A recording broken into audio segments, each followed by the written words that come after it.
Live from Suds Tavern, across the street from Bronco Stadium, you are listening to the Bronco Alumni Show on the Suds Sports Network.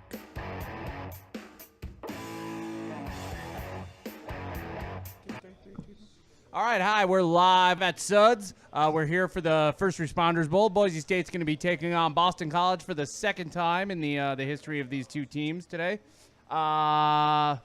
Storylines, anything? Brett Rippon's last start. Anything you'd like to add there? I'm joined always by Jason Turner. Anything you'd like to add? Yeah, rematch of the 2005 MPC Computers Bowl. It was a crushing defeat for the Broncos. Started off bad, tried to finish strong, and wouldn't you know it, Zabransky gets picked off in the end zone with just a few seconds left. It was a sad, sad day to be a Bronco, for sure. With us today, our special guest, we have offensive guard Rob Vian. He's a legend around these parts. His picture's on the damn wall, to be honest with you. He's one of my best friends from the team, I would say, even though we don't get together enough. Rob, thanks for coming on, buddy. Yeah, no problem. Thanks for having me. Oh, it's good Welcome. to be here. Welcome to the show. It's good to be here. So are you excited for the bowl game, Rob? Are you fired up? No, not really. All right. It's just another football game. I'm excited to be here with you guys and talk some football. And Absolutely. And so what we do usually is start off with how'd you land in Boise, Idaho? Because in general, the consensus is that when you did land here, you had a chip on your shoulder. It was just how big and why. So, man, how'd you get here? it was a Mark Helfrich, former Oregon coach. He was our OC at the time. He came out and recruited me. At the time, I was too small, like all of us, to play football for any big school. Yeah, not so much the case anymore. No, not so much. No. You can put on size with a lot of dedicated eating and lifting of weights. So came out here and I remember getting off the plane and seeing just desert and thinking there's no way in hell I'm going to play in this place. I'm from Oregon. I'm used to seeing trees.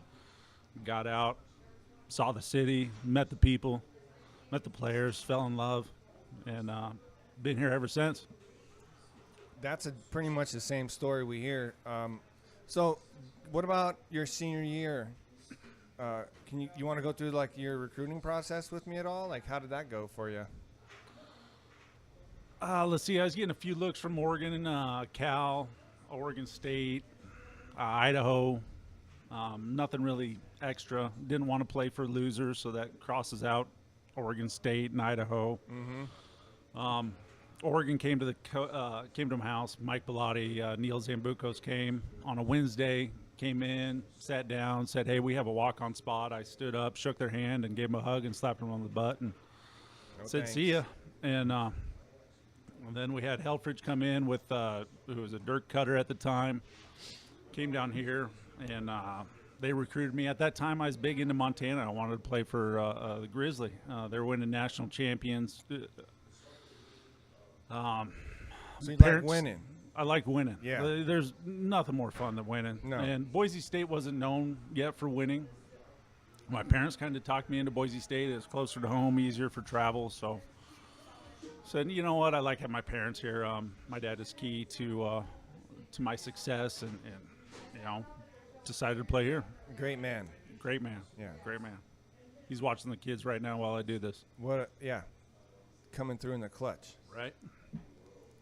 So, speaking of wins, how many wins did you have while you were here, by the way? Had to be somewhere upwards of 50.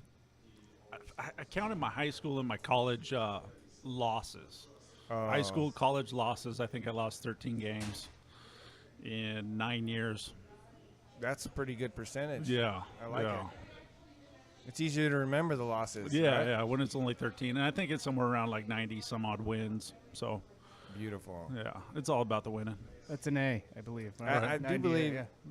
Close. this was brought to my attention at our senior awards banquet the year after you left, but Strasser brought me up as a senior and announced to the team that I was undefeated whenever I started, which was a shock to me. Like, I didn't realize how vital I was to the team until that very moment. Right. So until I was leaving. You know, you don't know what you don't know what you got till it's gone. How right? many games did you start? Let's go back to that.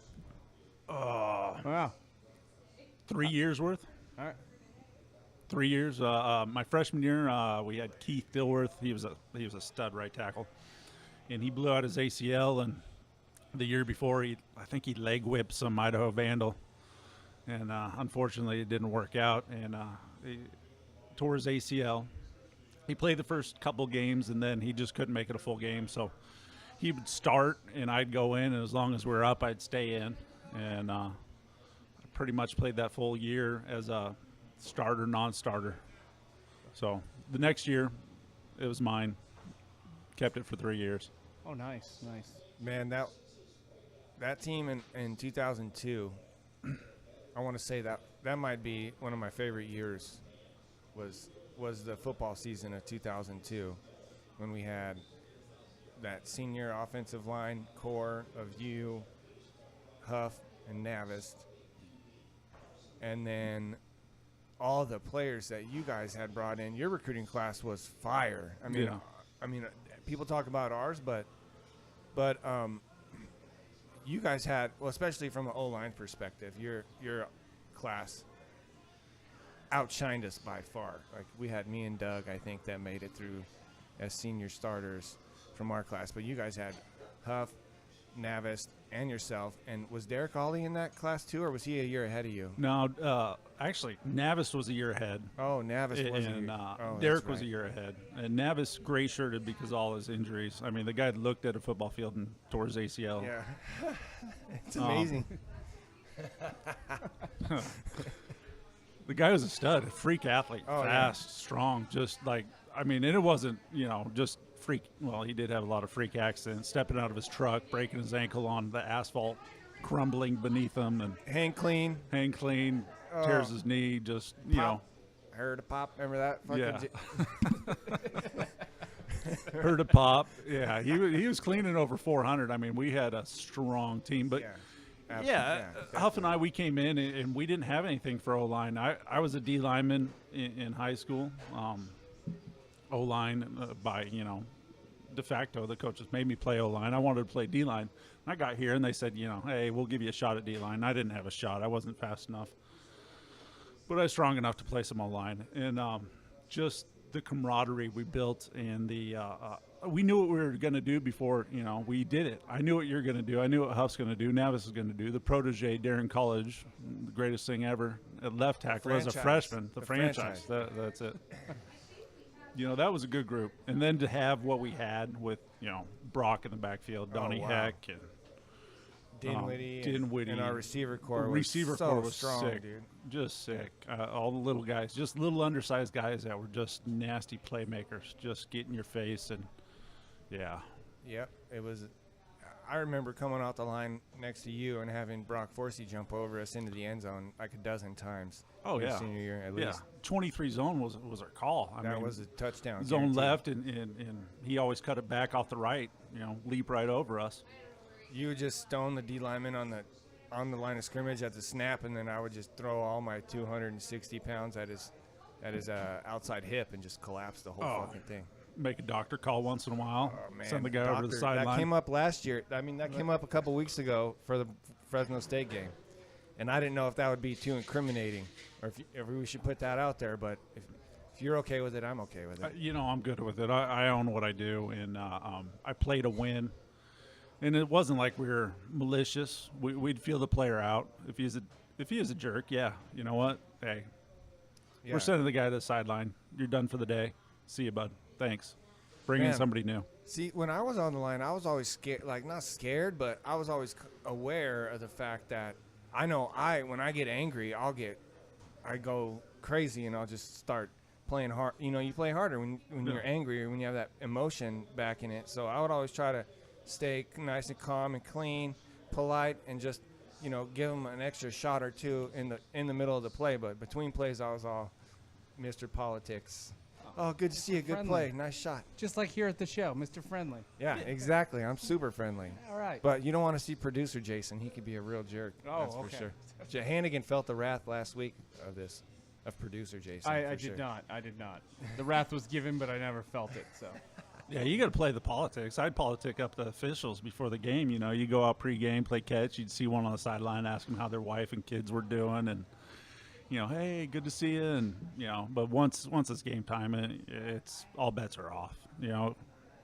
Did you see the same officials for multiple games over the years? Oh, Did you yeah. kinda get to know them? Yeah, you got to know them, this where they're guy- from, what they did, attorneys and judges, and a lot of law people, and they'd travel for the weekend to see their officiate. tendencies and where they're gonna. Oh, yeah. You know, like, hey, I can get away with Oh, this. you got I me on can't. this one. Oh, Rob, come on, man. You know you did it. Yeah, I did it, but come on.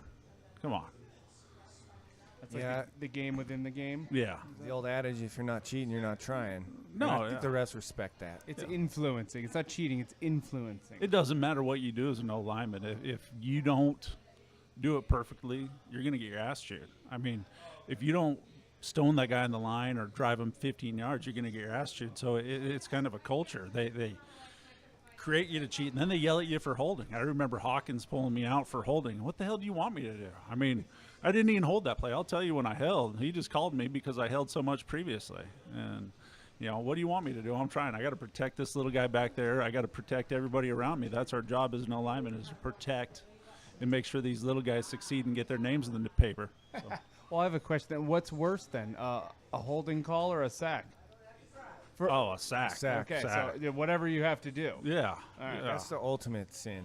Probably Yeah. a sack. That's the ultimate failure as a lineman. Yeah, I didn't give up a sack. sack my last 2 years, and I'm proud about that. And Does that include also like a backfield? You know, if your guy blows by you and nails the running back. guy that's the blows ball. by me. Yeah. What's that? All right. Apparently, that's when you would miss the block and they would go around Yeah. you and Look be in out. the backfield. Yeah, I forgot about my freshman year.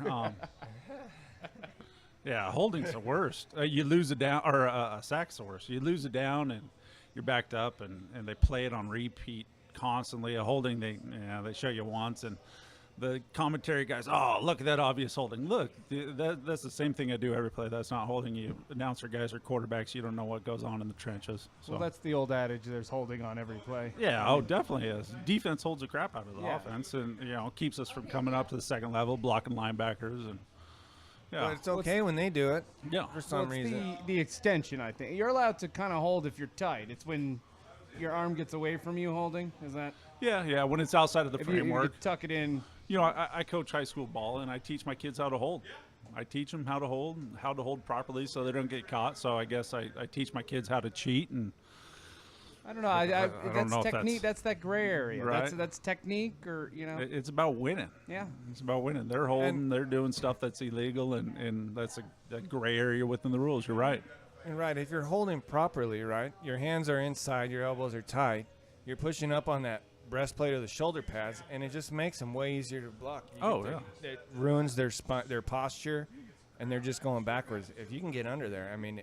Well, I think generally a ref will let that go. It's when they pull away. It's your arm extended. Oh yeah, but I mean, as long as your elbows are inside, I say you're good to go. That's what I learned anyway. They like to call it when the quarterback makes a little scramble move and he gets outside and you're blocking so hard you don't realize the quarterback's running, so you see the D lineman move and you just try to keep him from moving, and then they call you and it's like, I was holding that whole damn play, and you're going to call that last part that has no impact on the play. Yeah, it's unfortunate. You think the refs would be more educated on the whole system, but Yeah. That's I like don't me. I'm over here trying to talk blocking with two ex-linemen. Like, here's Yeah. what you do, guys. Yeah. You just you get your hands and then follow me. Well, the key about proper holding is getting that breastplate, thumbs up, breastplate, and pinching the crap out of their titties. You just get in there, you get the breastplate, you squeeze and pinch, and they feel that. They know that it hurts, and they don't want to do it again. Anything you can do to get the advantage. A little pinch, and they're like, damn, that hurt. I don't want to do that again. They don't come as hard. Well, we're talking about the physical. Let's talk a little. I mean, there's definitely a mental game too on play after play after play, staring someone. I would imagine. I didn't play line. As a little kid, I played wide receiver, but you don't stare in people's eyes every play. No. When you're on the outside or you're a quarterback. When you're a lineman, you're very intimate. Play after play. So. Play after play. What do they say? A game is like 10 or 12 or whatever amount of car wrecks. You get to know that guy, and I found the easier, more efficient way, being a smaller guy to start out like JT was. I'm not anymore. Being a smaller guy, you got to outthink him. So we'd make dummy calls at the line. We're pass blocking. We'd call sort or lock. Sort means they can bring 4 off the side. Lock means they can bring 3 off the side on our pass protection. Well, we got 3 to block, so that's what we'd make. So then we'd call that. And then pretty soon, instead of our double team calls, we're calling lock and sort or pass calls on rundowns. And they're thinking, oh, okay, I know they're passing. They said lock. Every time they say lock, they're going to pass. And boom, we hit them with a double team. Or we hit them, with a stretch block. And the mental game, that's the key as an offensive lineman. You take an outside stretch step on an inside run play, like you're trying to get the edge and you take an outside step. And what's that D tackle do? He takes off running sideways because he thinks you're running outside. But whoop, we're running right up the middle. Doing simple things like that. We were coached up for sure. I remember our offensive line coaches were definitely well versed in the arts of deception. Yeah. And I mean, Brent Grimes, he's offensive coordinator, BYU. Great coach. I think he went down to Auburn. Just a technician. Former Raider, correct? I don't know. Played in the league. I remember seeing him a picture with him. He was huge. He was huge. Huge and bald. And he lived in El Paso, which is close to the border, so I don't know if that's why he's huge. But yeah. Well, that's speculation. For sure. No, not speculating. just saying. He was huge. And afterwards, he was a technician. We'd sit there and practice and just work footwork for a half hour, 45 minutes a day. 3-inch step. Well, when you have an undersized line, I mean, these are all the corners you have to, Yeah, and then we got Strasser, who I think he's with the Denver Broncos right now. Oh. Yeah. Wow. Yeah, right.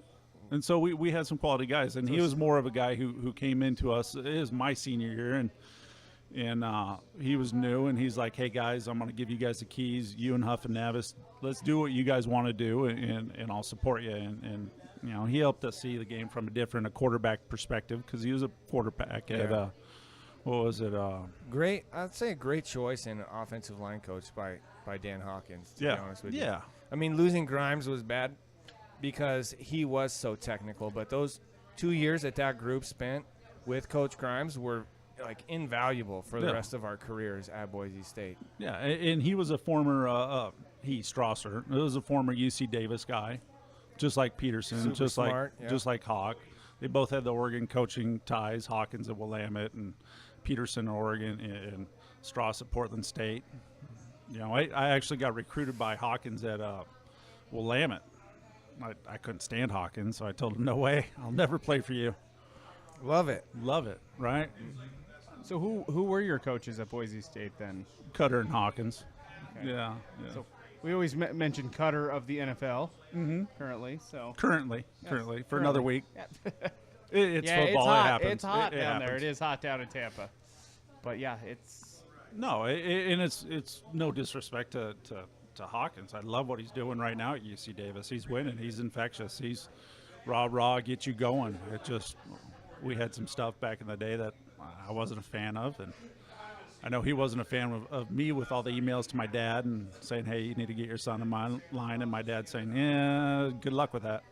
So he's pretty big. Was he your coach just your senior season, or? No, he came in my freshman year. He is our tight end special teams coach. Oh, okay, and moved to and our special teams was horrible, and I'm thinking, good, we're getting rid of this guy, and it didn't happen. Brent Guy turned down the Boise State job, and the rest is history. Dan Hawkins took over, and we started winning, and good thing. He's a great general manager, hired great people. Great people, amazing. You find people. a lot of coaches. I mean, his coaching tree goes, through Peterson. Yeah, he's a general manager. He knows talent. He sees talent. He knows talent. So he brought it in and surrounded us with greatness, and thank you.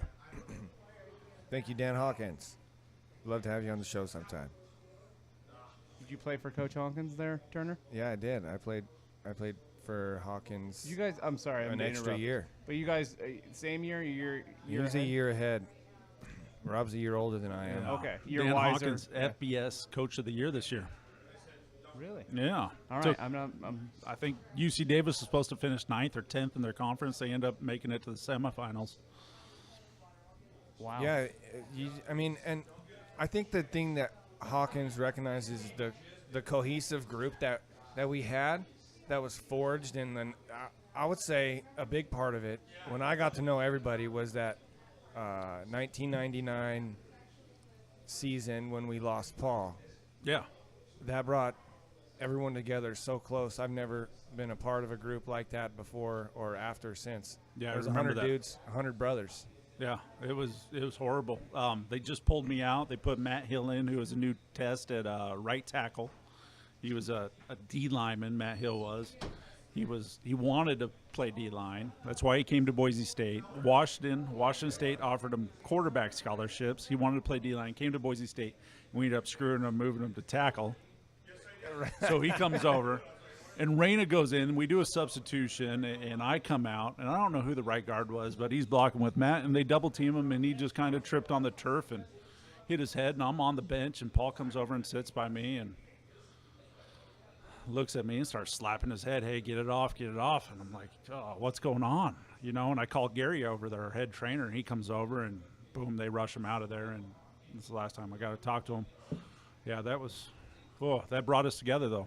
Absolutely. I mean, that was a Undeniably. horrible 2 weeks. I mean, he's just sitting there. Now this is in the middle of Camp. like Yeah. 2 a day. Was Yeah, it it was 2 like days a like that? weekend. After we landed there. Yeah.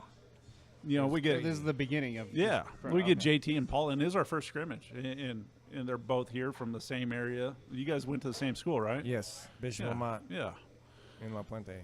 Paul finds a cross, and that was his reason for coming. The cross up on the hill, Table Rock. Table Rock, and Wow. higher calling apparently. He wasn't with us long, but his lasting effect on the program is so much greater than JT and I ever had. You know, for being there for 5 years and 15 years after. So yeah, literally it was there 2 weeks in the program. That was his. Yep, Well, and only I one of think it those was conscious. 10, 11 days. Yeah. The last 5 days he was in a coma. Wow. So yeah, he officially passed on August 23rd. And He did. He died doing what he loved. He was playing football. He was Right. battling.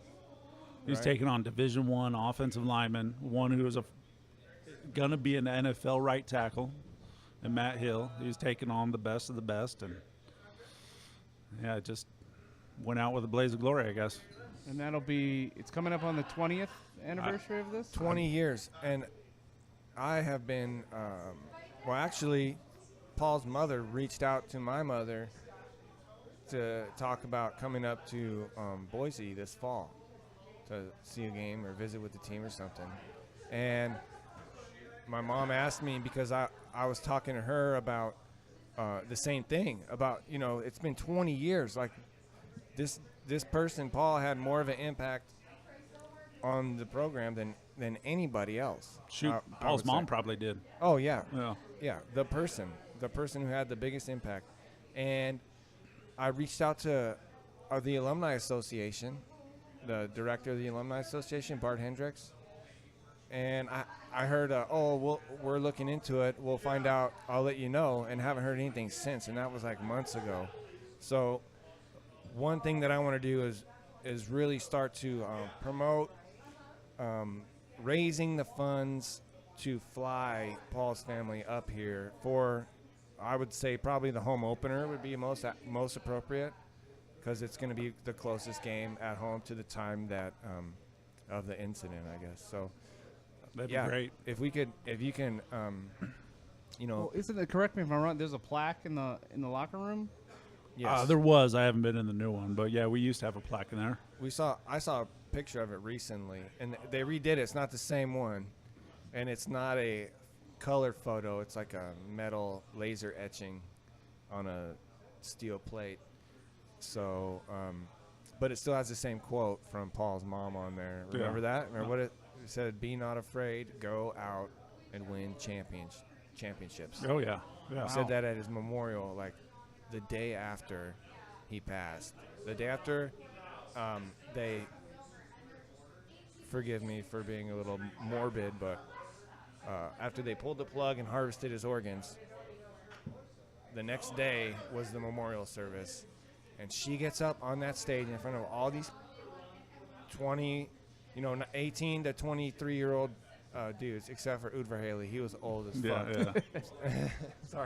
Sorry for cussing. But anyways, you get up in front of all these kids and to tell them to don't be scared to go out and do what my son just died doing. Don't be afraid.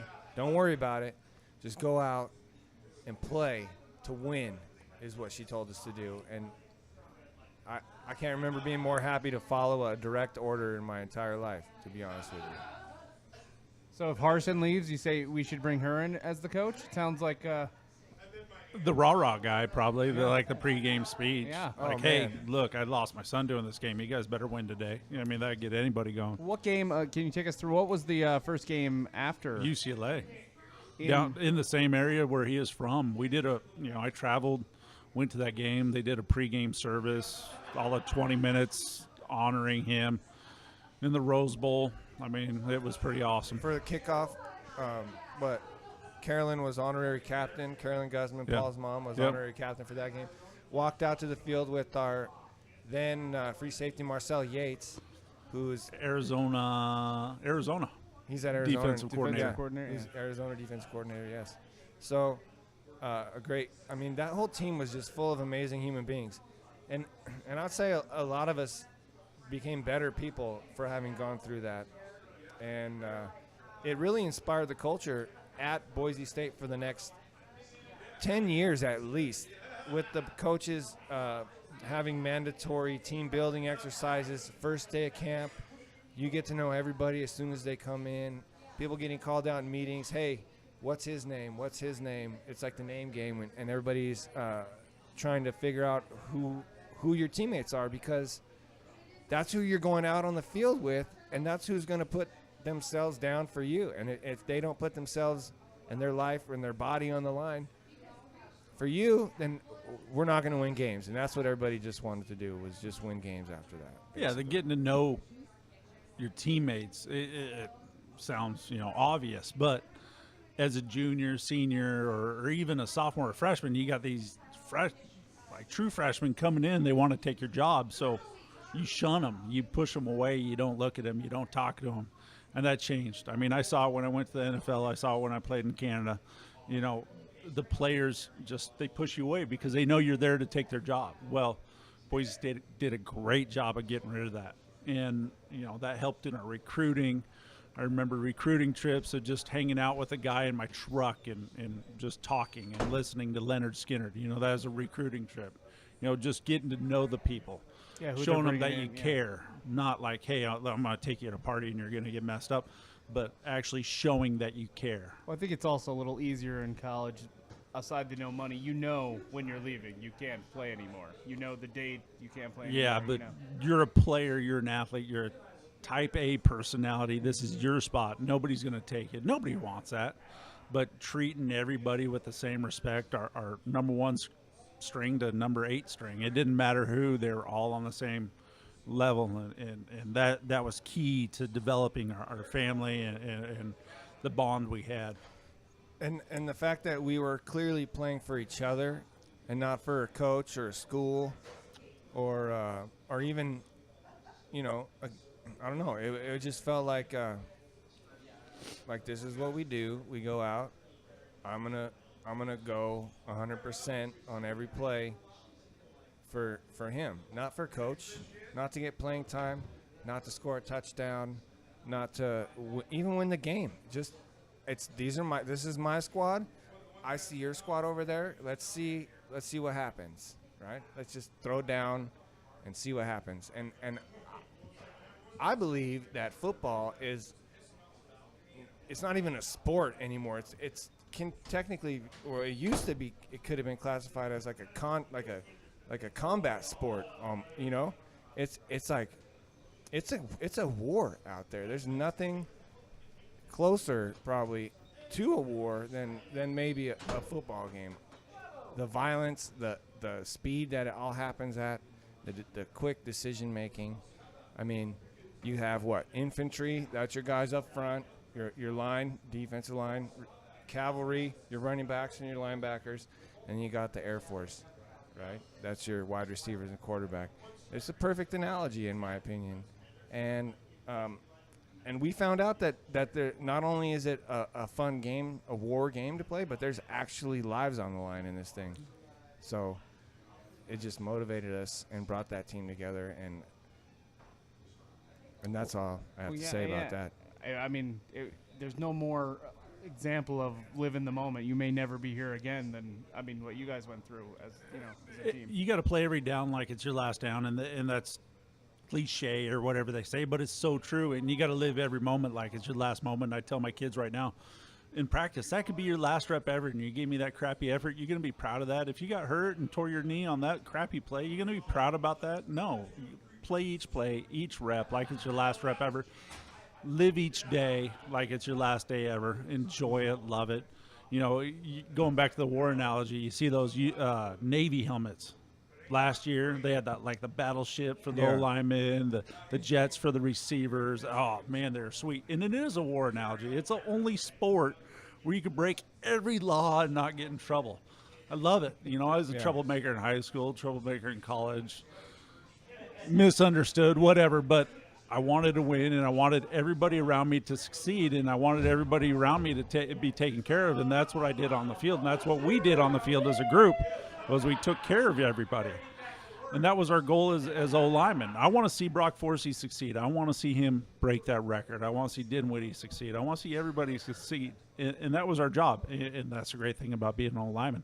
You don't get the press or the pub, but you see these guys getting their names elevated in status, and you know you had something to do with it. And I could break every law, I could break any bone, I could accidentally hurt somebody or whatever, and you're doing your job. And I walk home and I'm not in handcuffs. Great, I had fun. That's one thing my high school offensive line coach was telling us, because you know there's always that time when they sit you down and they're like, okay, this is going to be the O-line. And half of the people didn't want to be there. No, nobody. And they're like, all right, guys, look.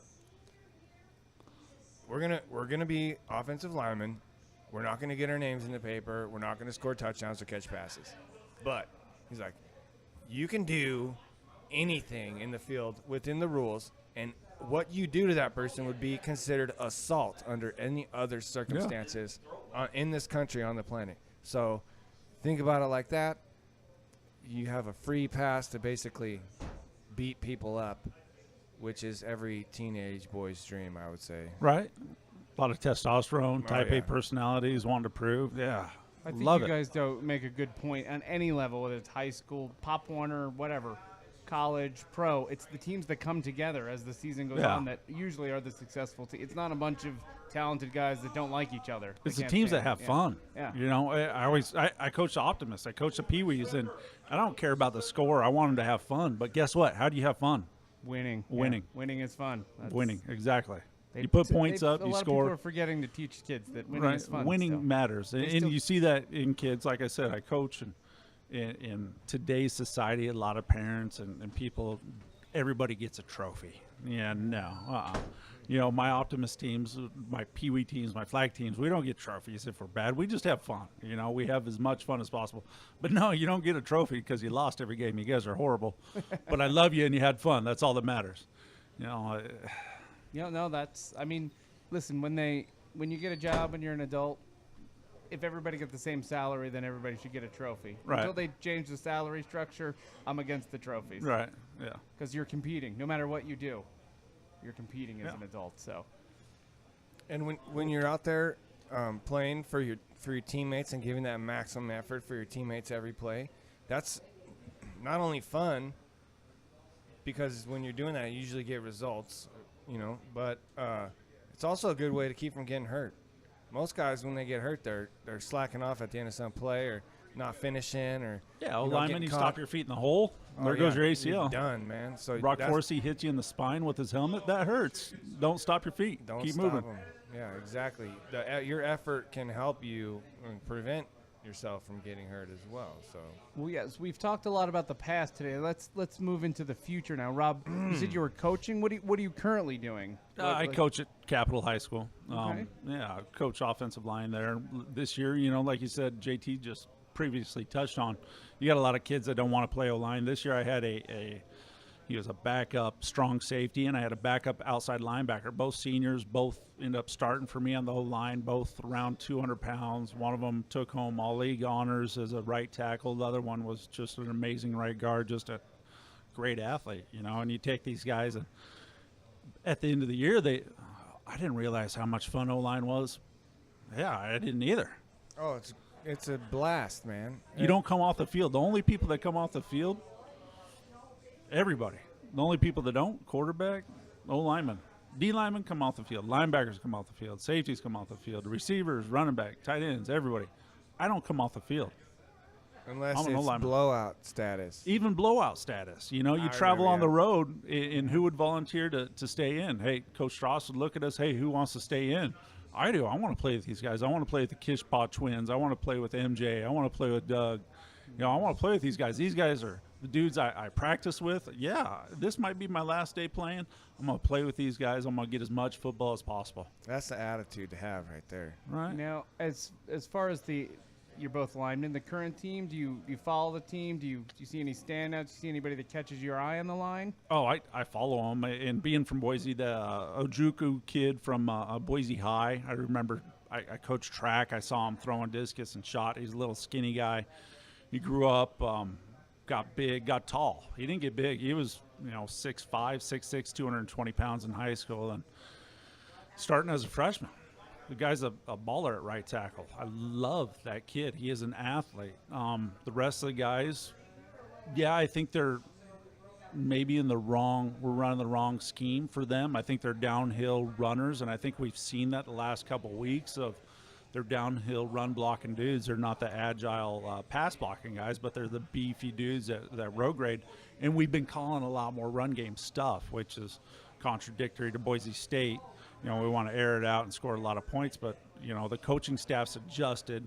You see Cleveland, these double teams these guys get, they're getting off the ball, and I like seeing that every play. When we get into passing downs, I kind of worry. How are they going to move their feet in space? But I find running myself. the ball, I'm sorry. No, you're good. Running the ball, I love watching them run block. Yeah. My thoughts exactly. It's one thing when you're watching a game and you see the quarterback hand the ball off, you see the quarterback pass the ball.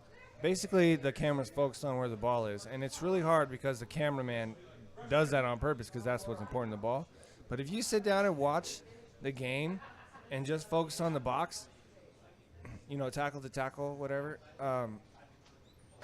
you can tell who's going to win almost in the first quarter every time. And the first quarter, probably the beginning of the first quarter, and then the beginning of the fourth quarter, depending on where the score is, you can kind of get a good idea who's going to win because you can tell who's going backwards and who's going forward on that line. And that anybody will tell you, except, I don't know, any O-lineman at least will tell you that that's where the game is won and lost every single time. Oh, yeah. Well, Rob, you're a Giant fan, so you've watched their line the last few years. No line, no team, no wins. Yeah. And you got a line for the Giants exactly. That was drafted big SEC guys, run blocking dudes, and they're trying to air it out 5 wide. Well, they've had success the last couple weeks running the ball. They've been in games because, you know what, we got run blocking dudes and we got a great running back. Let's just pound the ball. And they've had the lead, and they've actually been doing some good stuff on the film, and I like that. But as long as they got a bum and Eli Manning and Odell Beckham, mouth breathing, get rid of those guys. Wow, you're pound the ball, give it to Saquon, and let that O-line do the job. But if you're going to pass block, it depends on what the coaches want. Bring in some pass blocking dudes. We were talking about Hawkins earlier. Hawkins' son, I got to coach him at an all-star game, quarterback out of Bishop Kelly. Is that Cody? Amazing. Cody, yeah. Just an amazing arm. The Elite 11 champion you'll see that show on ESPN, the ESPN, and you'll see him. He's just amazing talent, but he's 5'10". And so what do they do at Colorado? They recruit the tallest O-line in the nation. The tallest. They average 6'6" across the line. And you got a little 5'10", maybe 5'10" quarterback and he couldn't do it. You wonder why? You got to recruit some sawed-off O-linemen, some little agile, mobile dudes that could actually get in front of people. Well, I think that's give them a chance. The best coaches are the ones willing to adapt, or like you said, they go in with a a plan. If this is going to be your quarterback, your line has to be this. Yeah, what's your size. business model? Yeah. Well, your business model, no, that doesn't make sense with what you got. You better change it or you're going to fail. Well, I think I'm an NFL fan, so Belichick, I know people hate him, but he adapts. He plays with what he's got. Best team to watch. Who doesn't like watching a winner? I know people are mad at him and whatever, but he wins. I know they win, but even this, just to watch the schemes, like we got a fast wide receiver, we're going to play deep. Oh, we don't have we have a good running back this year. We're going to run. We're going to double team this guy the whole time. We're going to take so and so out of the game.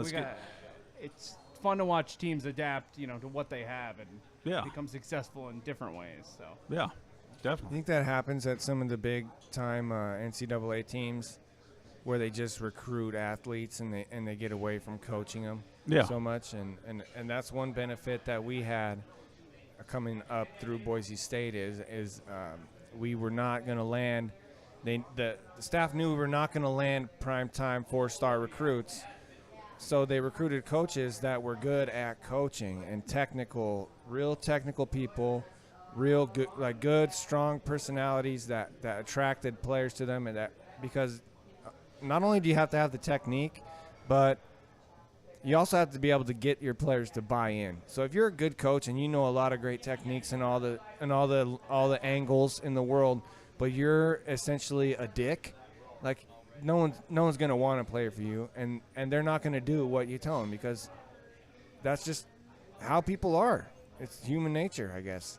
Well, yeah, I always have admired that Chris Peterson had a sociology degree. The genius of this, like, I just want to be able to read people. I want to be able to understand what makes people tick. I mean, the X's and O's are the X's and O's, but I think the coaches that are super successful are the ones that can relate, that can put themselves in a player's shoes and kind of understand where they're coming from. I think you probably speak more to that, Rob. You're a coach. Yeah, you don't want to. I'm not going to sell my soul for some guy I don't like. I mean, that's what it is. I'm risking life and limb for your $1 million contract. And, yeah, I'm getting a scholarship out of it, or, yeah, I'm getting a chance to play. But, look, if I don't like you, if you're not somebody that cares, that empathizes with the players, then they're not going to play for you. And that's what I get out of my guys. I do care about them. I love them all. All the kids I've ever coached, I love them all. And they know that. I tell them that. They battle. They play. Oh, coach, I'm hurt. Well, you know what? Go out there and give me one more rep. Tell me if it hurt during that rep. They'll go out there. You know what? It didn't hurt. It didn't hurt during that rep. Does it hurt right now? Well, yeah. Well, it doesn't hurt while you're playing, so get your ass in there and play. Okay, yeah. That makes sense. Right? And they go out and they do it, and they battle, and they try even harder for you. We recruit kids at Boise State. I used to tell them all the time, and I got everybody I ever recruited. Look, we're not playing for the head coach. You're playing for your assistant and the players you're playing with. So it doesn't matter what you think about the head guy. It doesn't matter about Peterson or Hawkins or Cutter, Take a look at the players you're playing with because they're going to be there for the 4 years. Head coaches aren't guaranteed. Assistants aren't guaranteed. You're going to be stuck with me for the remainder of this. So you better like me and like what I'm about, and you better like everybody else on the team. And, that honesty, that truthfulness, this head coach is the best, or this, look, you're playing for each other. So you got to love each other. That's what it's all about. That's what those teams did. They just went out and played for each other. It was like, we're going to ball. I'm going to ball out, and you're going to ball out, and then we're going to crush these guys. And then we're going to go home and have a big party about it and hang out with each other and celebrate. Oh, that brings us to I'm trying to bring us from the past to the future here. So the bowl game is today. You guys played in a couple bowl games?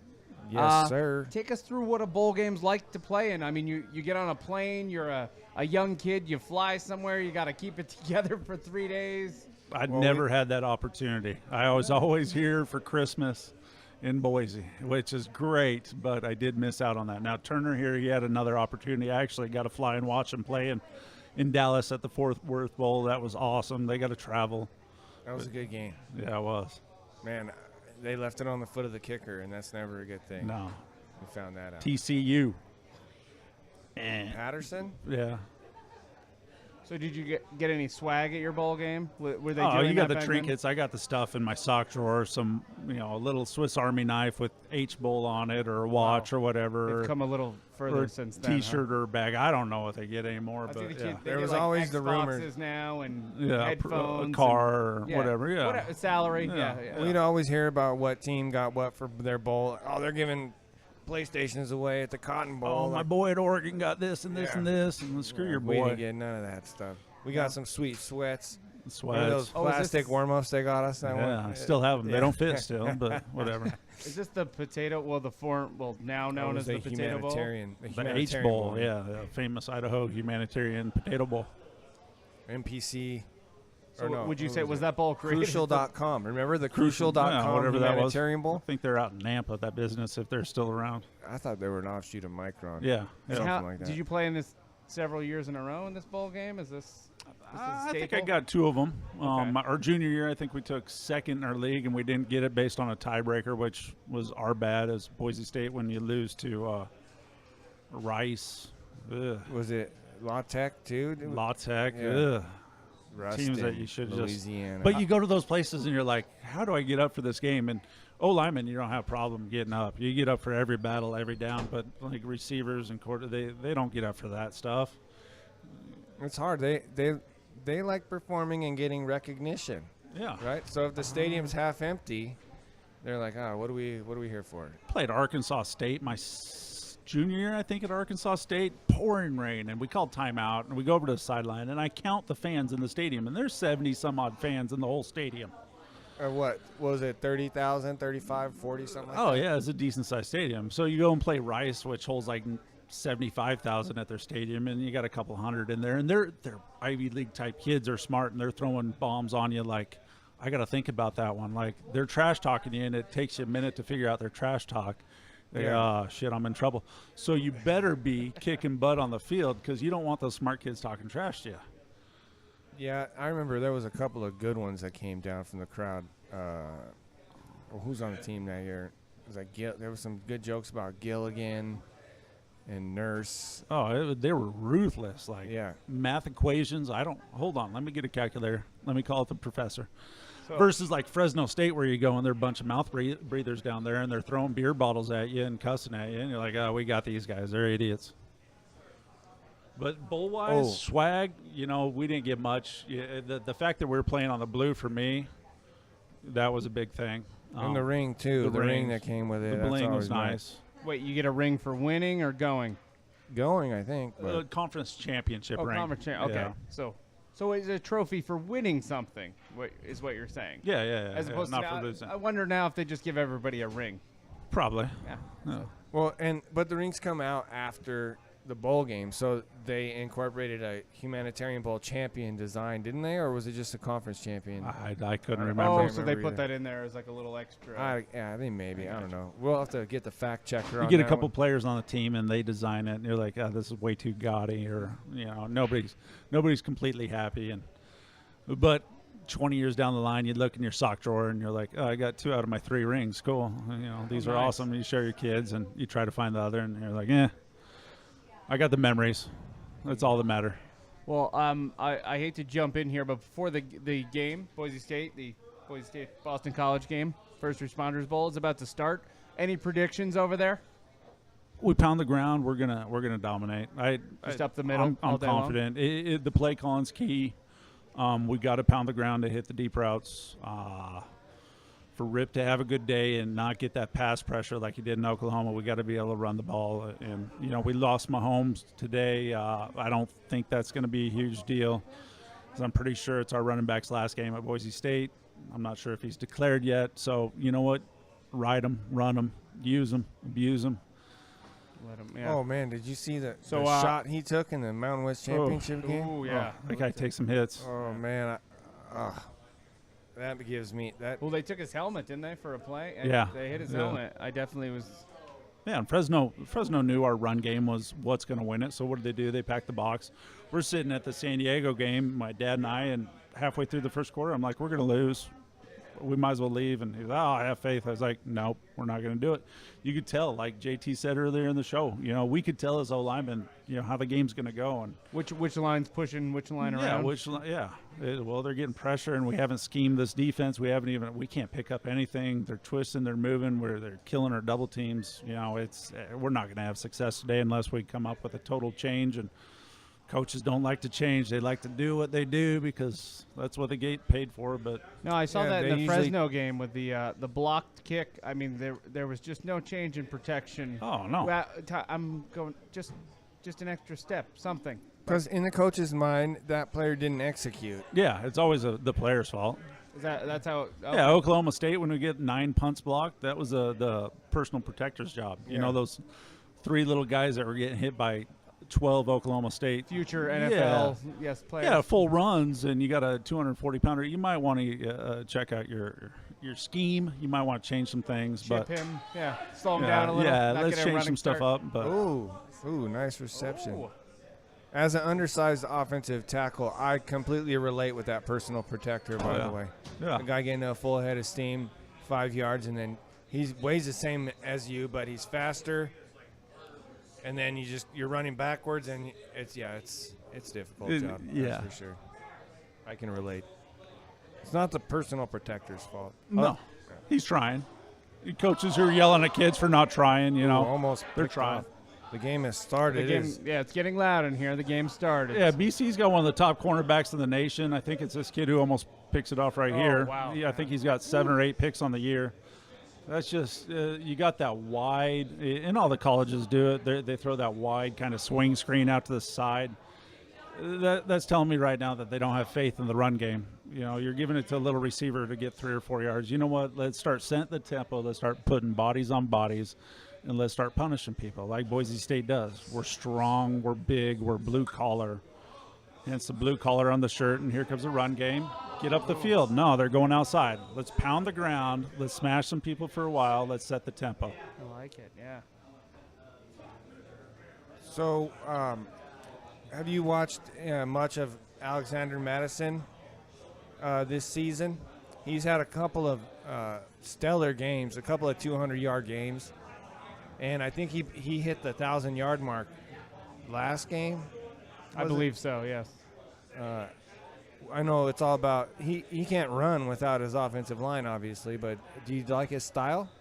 He's evolved, and we've talked a lot about evolving and changing and doing what's right to get it to work. And at the beginning of the year, he's dancing in holes, moving around, and I'm like, I can't have this guy running the ball. If I'm an O-lineman, I don't want him running the ball. It's making me look bad. And he's evolved. He's hitting those holes hard and just running with authority. I love the way he's running right now. Gets to that second level, makes a move, gets 5 or 6 extra yards. So having faith in your guys up front and faith in the system, you can see he's got some more faith. I don't know if they've evolved their offense too much, but the way he's evolved. And I appreciate that.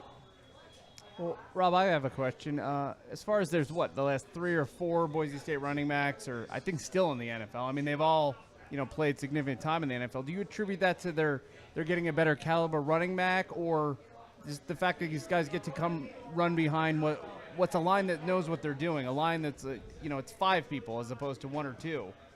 We've had a history of some really good running backs, and I think of a lot of it attests to the blue collar or the chip on their shoulder type kid that just, he's good. He's a little small, or Jay's case, his knees were shot. Overlooked coming out of high school. Overlooked, and we've lucked out, and we've lucked out to get him, and we've lucked out that we have Lee Marks as a running back coach who was a backup running back in my day. The guy's just a great dude, just top notch, and he gets something out of him, man. They put him in the right situation. They teach him the right thing, what it takes to be a Bronco. And Lee's had great success with Jeremy and Jay, and the list goes on all the way down to Brock Forsey 20 years ago when we were playing.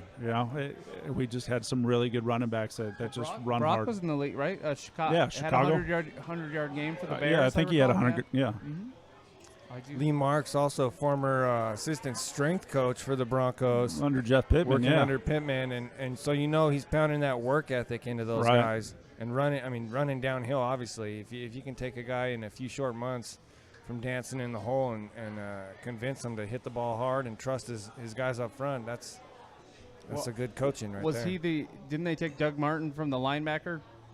Yeah, I think he's a safety. Yeah, strong safety they or had something. 2 or 3 guys go down that year. And He played in I believe a couple spring games, and he looked good as a running back. They moved him back and forth, the muscle hamster. He's a hard worker. Everybody we've had has been a hard worker, blue collar type of guy. And I don't know McNichols, but I imagine he's the same way.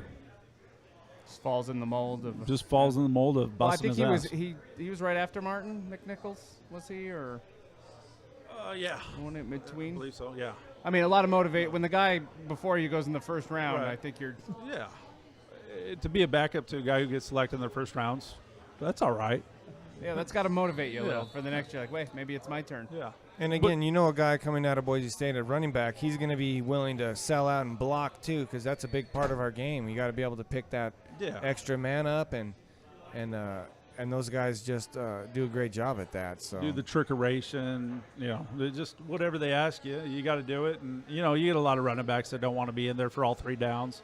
They just want to run, or they're just pass catchers, but they're not blockers. And the blue-collar dudes that we've had, and you watch our guys when they get to the NFL, they're great pass blockers. They're good ball players all the way around. We were talking to Billy Wingfield a couple weeks ago about that blue-collar mentality and how everybody came out and was just had that chip on their shoulder, and it just continues to this day. For some reason, maybe Boise's success has maybe detracted from that a little bit, because there was no multi-million-dollar press box.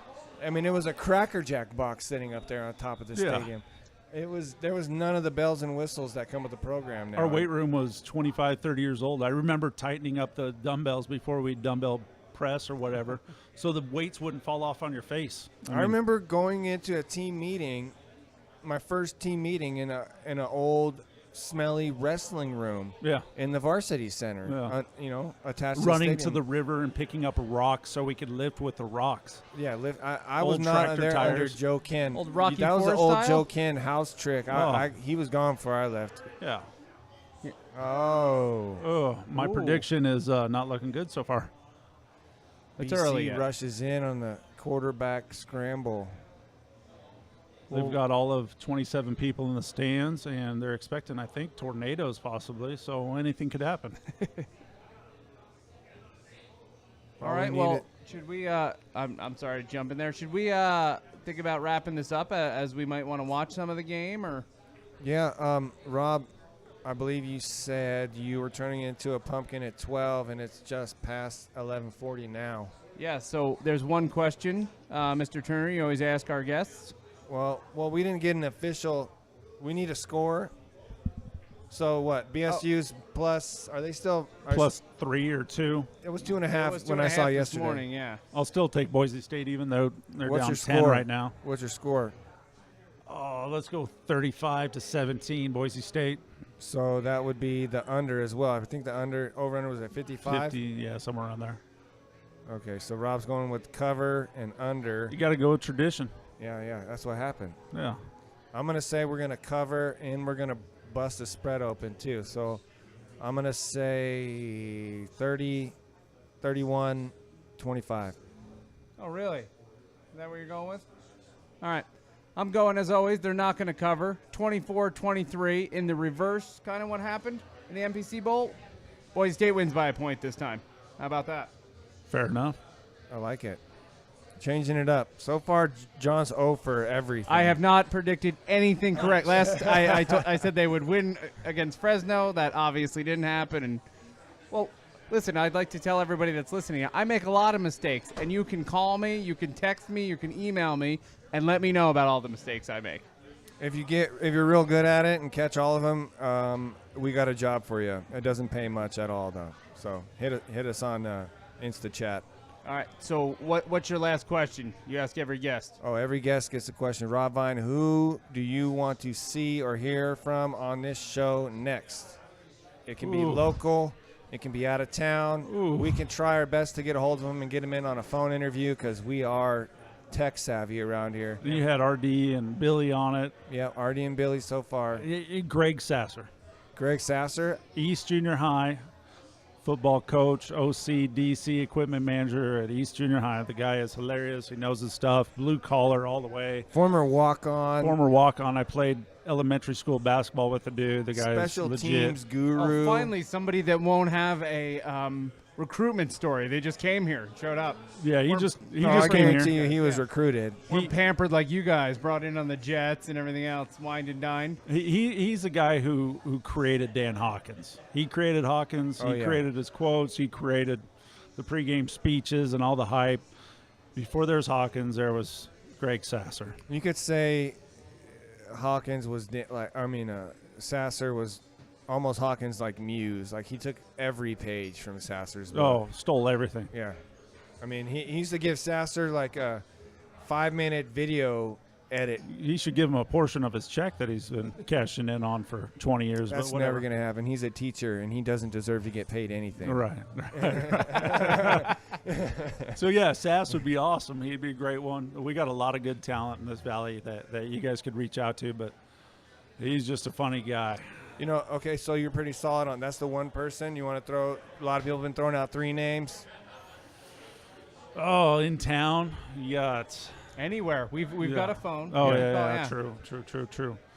We just need their Swilly, numbers. Jay Swilly, receiver. That guy's always good for a laugh, and the guy was great with stories. Derek Ollie, great with stories. Story time with Derek Ollie, nothing better. Oh, wow. That might be a bit now. Derek Ollie, I'll get a hold of him for you guys. I got He's- his number. Yeah, weekly story with him. You That'd guys be great, yeah. make you not? laugh. Oh, we have Him to and talk about Surge. Navis and Surge. Old Surge going down to the river. That's an inside joke. Sorry, people. I'm just laughing to laugh. It's good for the audio. Those Well- 3 guys, hilarious guys. Be great to talk Well, to. Rob, any thoughts before we wrap it up? Closing thoughts from you? Unless you want to keep going, like we can keep going if you want, man. It's up to you. Nah, I got to get going, but closing thoughts is congrats on everything in your life and the show. This is going to be awesome. You guys are doing a hell of a job. I appreciate it, Rob. Thanks. Did you get a chance to listen to the first one? No. No, But not- where do we find it? I didn't text it. I thought I No. texted you the link. It's Uh-uh. exclusive at this point. Yeah. Oh, It's okay. you have to be on the list. $99.99 a month. You got to sign up. It's Yeah, I don't have that. Well, Rob, thanks okay. thanks for being on the show. We really appreciate you Yeah, coming we down love here you, and Rob, taking and- time out. Absolutely. Thanks, Sorry, guys. go I ahead, appreciate Oh, it. you just jumped on me. Yeah, I It's all jumped right. on you. We're We'll good. cut that All out. right. Go ahead, do it Yeah, again. that's fine. Thanks, Rob, for coming down. We really appreciate your time, taking time out of your day to come down and talk to us and, support Broncos and the Suds. So I think Suds Yep. Sports Bar. There we go. The Bronco Alumni Show on the Suds Sports Network. I There we believe is go. what it's There called. we Anything go. to get me down here to Suds and with you guys is great. Yeah, man. Give the family a bunch of love. We love you, man. And we'll see you soon. I mean, yeah. we'll have to do this again sometime. Oh yeah, Definitely. Happy Whenever. New Year. Happy New Year, everybody. Happy Kwanzaa today. Even though you're listening to this in April. It's Kwanzaa. Oh, Kwanzaa. Yeah, Kwanzaa, Festivus? whatever that is. You think- Festivus was a while ago. We're gonna air the grievances, or that's Yeah. next show. Yeah. You think we're going to be able to get this thing up by April? Maybe. That's optimistic. Thanks. Sweet. We're good. Sorry, the computer went to sleep, you guys. I'm having trouble.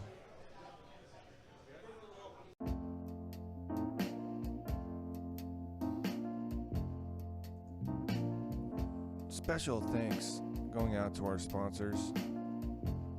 Not so much financial sponsors, just the people that made this happen. First of all, Suds Tavern, Ross and Burn, also known as Ross Burn. Much love and appreciation. None of this would happen without you guys. My co-host John Hanigan. Our guest today, Rob Vian. My fiance Kirsten. Our special guest last episode, Billy and RD, really added a lot of heat to the movement. I appreciate it. John's wife Sarah, and all you listeners out there, let us know what you think. Feel free to comment. Signing off. Thank you for listening to the Bronco Alumni Show on the Suds Sports Network. Executive produced by Ross Kelly and Scott Burney. Hosted by Jason Turner and John Hanigan. Written and directed by John Hanigan. Produced, engineered, and willed into existence by Jason Turner, with a special thanks to Nick Cook.